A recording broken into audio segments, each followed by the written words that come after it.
सन 2002 में मेरे ऊपर एसिड फेंका गया था और जैसे मैं आगरा कमिश्नर साहब से मिली और उन्होंने तत्काल में मेरा FIR करवाई और मुझे आगे का काम एतमादौला थाने में मेरी FIR कराई और मुझे जो भी आर्थिक सरकारी सहायता मिलेगी वो मेरे जीवन यापन के लिए काम में आएगी और मैं उनका शुक्रिया अदा करना चाहती हूँ कि उन्होंने तत्काल पूर्ण विश्वास है मुझे, मैं उनका शुक्रिया अदा करना चाहती हूँ कि मुझे न्याय मिलेगा। ये उस तेजाब हमले की पीड़ित है जिसे 22 साल में पहली बार इंसाफ की लौ नजर आ रही है। दरअसल ये पूरी खबर उत्तर प्रदेश के आगरा से सामने आई, जहां तीन अलग अलग एसिड अटैक के पुराने मामलों में महिलाएं आगे आईं और खुलकर अपने ऊपर हुए जुल्म सितम को बता रही हैं। पहली महिला पर साल 1997, दूसरी पर 2002 और तीसरी पर साल 2013 में एसिड अटैक हुआ था, जिसमें वो बुरी तरह से जल गई थी। जानकारी के मुताबिक पहला मामला एतमादौला का है। एतमादौला की रहने वाली लड़की साल 2002 में अपनी बहन के ससुराल अलीगढ़ गई थी। यहाँ बहन के देवर आरिफ ने 7 सितंबर 2002 को उसके ऊपर तेजाब डाल दिया।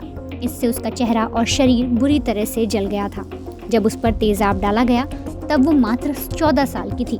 इंसाफ की आस में पीड़िता 21 साल तक थाने और पुलिस के चक्कर लगाती रही, लेकिन कहीं कोई सुनवाई नहीं हुई। फिर पीड़िता की मुलाकात police commissioner doctor Pritinder Singh से हुई। पीड़िता की आपबीती सुनने के बाद कमिश्नर के आदेश पर 21 साल बाद थाना एतमादौला में आरोपियों के खिलाफ एसिड अटैक का मुकदमा दर्ज किया गया। मेरे पे अटैक हुआ था 22 साल पहले और मेरी FIR दर्ज नहीं हो पाई थी और क्योंकि मेरी आर्थिक स्थिति ऐसी नहीं थी और ना कोई सपोर्ट करने वाला था। और अब मेरी FIR दर्ज हुई है क्योंकि मैं कमिश्नर साहब से मिली 6 तारीख को, तो मुझे उम्मीद मिली। दूसरा मामला थाना ताजगंज का है। साल 1997 में मोहल्ला गुम्बट की रहने वाली पीड़िता पर एसिड अटैक हुआ था। पीड़िता का चेहरा सिरफिर ने जला दिया था। पीड़िता ने पुलिस में शिकायत की, लेकिन मुकदमा नहीं लिखा गया। पीड़िता इंसाफ की आस छोड़ चुकी थी, लेकिन अब उसकी मुलाकात पुलिस कमिश्नर से हुई।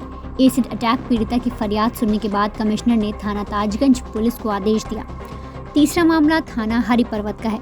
साल 2013 में पीड़िता पर एसिड अटैक हुआ था। पुलिस ने मुकदमा दर्ज किया, आरोपी के खिलाफ कार्रवाई भी की, लेकिन पीड़िता काफी समय से री मेडिकल कराए जाने की मांग कर रही थी।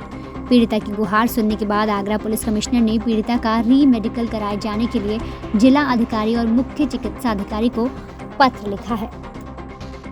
देखिए, जैसे आपके संज्ञान में है कि civil society foundation, civil society of Agra और शाम फाउंडेशन, इनके लोग जो हमारे यहाँ शीरोज कैफ़े है, वहाँ एसिड अटैक के जो विक्टिम्स हैं वो अपने दम पे एक NGO के माध्यम से वहाँ पे एक कैफ़े रन कर रही हैं काफ़ी सालों से। उनकी कुछ समस्याएं थी, उनकी समस्याओं को लेके ये सभी लोग मुझे मिले और एसिड अटैक विक्टिम्स भी मिले।